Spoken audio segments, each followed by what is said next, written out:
I'm archiving every distortion. I am Ibrahim Traore, and today I'm pulling off your masks. Yes, you heard correctly. I, whom you call a young military junta leader, whom you brand as a dangerous radical, whom you serve up as an anti-Western dictator, am now telling you the truth. And this time you cannot turn off your microphones. This time you cannot turn away your cameras. This time your editors cannot cut this speech. Because the world you monopolize no longer exists. Because millions will hear these words now, without passing through your filters, without being subjected to your distortions, without being muddied by your lies. I am 34 years old. Every day of my life, I grew up with your lies. As a child, I would watch Africa on television.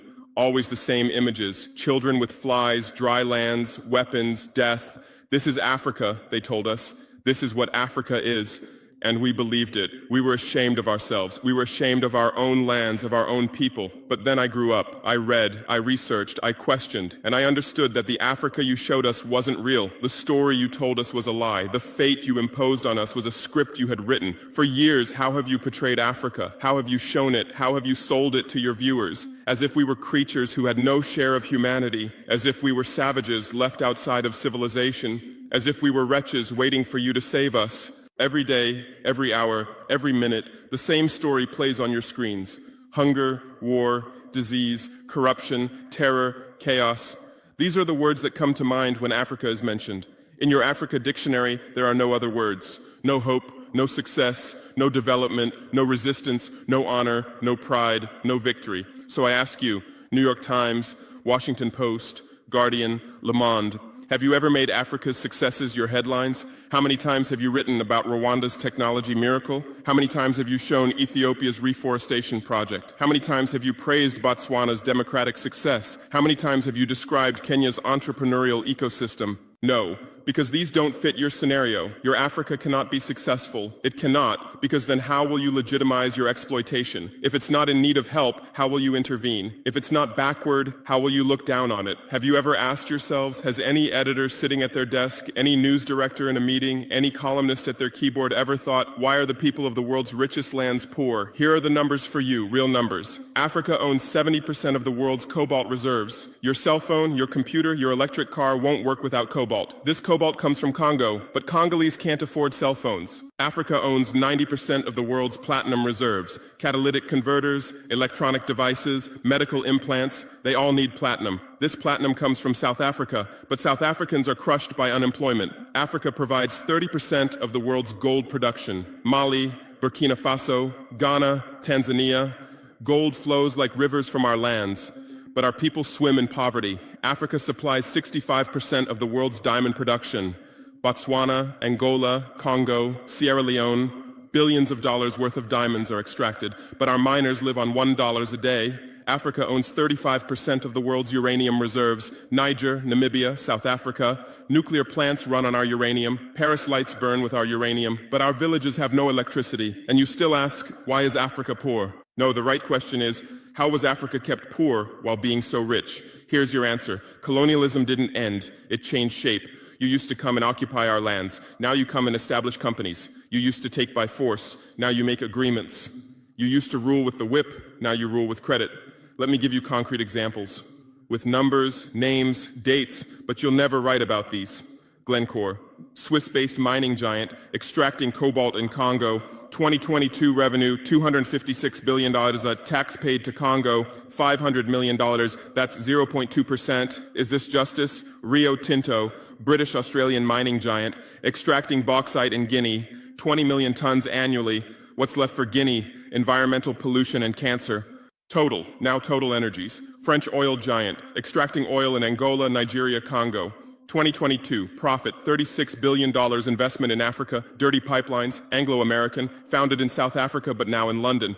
Diamonds, platinum, iron, taking everything. What it left in South Africa? 6 million unemployed miners. And these are just the tip of the iceberg. What about the invisible, the secret deals, the offshore accounts, the transfer pricing tricks? Every year, $88 billion in illegal money flows out of Africa. Who writes about this? Every year, $45 billion in aid comes to Africa. Everyone writes about this, but no one says Africa is not the continent receiving aid, it's the continent giving aid. While you zoom your cameras on swollen bellies, there is a huge system working silently in the background. Every day, tons of gold, diamonds, cobalt, uranium, oil leave our land. But how? Here is the system. Step 1, create corruption, bribe our leaders, open offshore accounts, promise them a life of luxury, send their children to your schools. Step 2, make deals, get 50-year, 99-year concessions, ask for tax exemptions, be exempt from environmental rules, ignore labor rights. Step 3, control the infrastructure. Take over ports, airports, railways, but only from the mine to the harbor. Don't build roads to the villages. Don't bring electricity to schools. Step 4, provide security. Set up private security companies. Arm them. Declare protesting. Step 5, silence the media. Buy local journalists. Suppress opposing voices. Serve internal unrest news to international media. And this is how the system works. It's been working like this for 100 years, and you don't see this system. You don't want to see it, because you're part of this system too. Who are the biggest advertisers of New York Times, CNN, BBC, oil companies, mining companies, arms companies, pharmaceutical cartels, the companies that exploit Africa? You live on their money, you defend their interests, and what I'm about to tell you might cost me my life, but it's no longer time to be silent. France's system in Africa is the CFA franc. 14 African countries still use French colonial currency. 50% of these countries' central bank reserves sit in the French treasury. France applies negative interest to this money, so we pay France to use our own money. Through this system, France transfers $500 billion worth of resources from Africa every year. Does anyone write about this? No. But when France gives Africa 10 billion euros in aid, it makes headlines. Britain's system is more sophisticated. London is the world's money laundering center. City of London, offshore paradise. Every penny stolen from Africa passes through London. Jersey, Guernsey, Cayman Islands, Virgin Islands, all under British control. Africa's wealth hides there. America's system is AFRICOM, Africa Command, 46 military bases on the continent. Official purpose, security. Real purpose, resource control. Drones in our airspace every day, listening devices everywhere.